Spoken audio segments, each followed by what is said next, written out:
topic natin ay tungkol sa ayuda. Ayun. Gusto namin yan, ayuda. Actually, ito, kasi we need that. Lalo po yung mga kababayan natin, kailangan po yan. So, mabuti po na meron kayong gabay dito. Ito parang advocacy na rin ng STL to eh.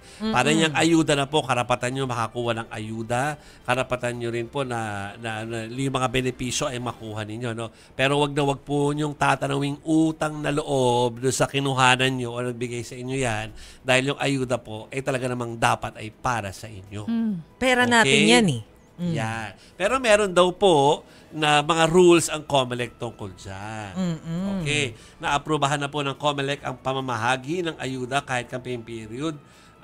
Tama ba? Naaprubahan ng COMELEC ang pamamahagi ng ayuda, pero bawal po ang mga politiko kapag nandoon sa distribution. Yan So, ang no candidates during distribution. Ano pa ang bawal, Chiki?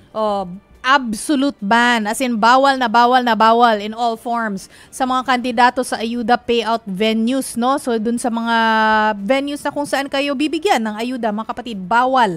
Kasama At na kung merong dalang mga placards, streamers, at tarpaulin ng politiko. Bawal po. Absolute ban po. Ano ba sabi ng Omnibus? Eto kasi yan. Base kasi doon sa Article 261, bawal ang pangako o paggastos ng gobyerno na maaaring makaimpluwensya sa pagboto ng publiko. Kasi meron po yung election offense, mga kapatid. Maaari po itong magresulta sa disqualification ng isang kandidato kapag lumabag ka sa mga pulisiyang ito.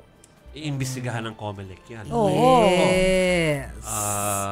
At saka, yun na nga po, kung sakali wala mangyari sa mga kaso na yan, dahil sa legal system natin, pwede umapela at hahaba pa yan. By that time, nakaupo na yan gumawa ng kasalanan na yan. Ang sinasabi lang po namin, pinapaalala namin lagi sa inyo, of course, okay na hindi natin kailangan ng ayuda dahil ibig sabihin nakatayo tayo sa ating mga paa at tayo nagtrabaho, no? O kaya ay sinwerte, 'di ba?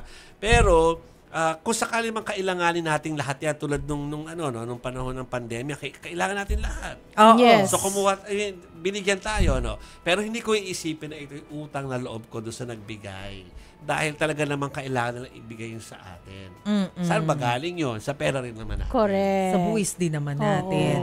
Pero ito nga rin po, mga kapatid, yung dahilan kung bakit kada magsisimula ang campaign period, bago maipagpatuloy ang programa ng gobyerno, pinipili muna kung ano yung pwedeng ipursige at kung ano yung pansamantala munang ititigil. Yes. Kasi that's exactly the reason. Ayaw ng COMELEC na maka-impluwensya sa atin bilang mga botante yung mga isinasagawang programa na parang pinapalabas kasi nung ilang mga nangangampanya, pera nila yun, silang nag-initiate nun. Galing sa bodega nila. Hindi naman yun galing sa kanila. Oo. So unless urgent talaga yung program, kailangan mo ring humingi muna ng permit mula sa COMELEC, and once na nabigyan na nila ng pahintulot, at saka po ipupursige.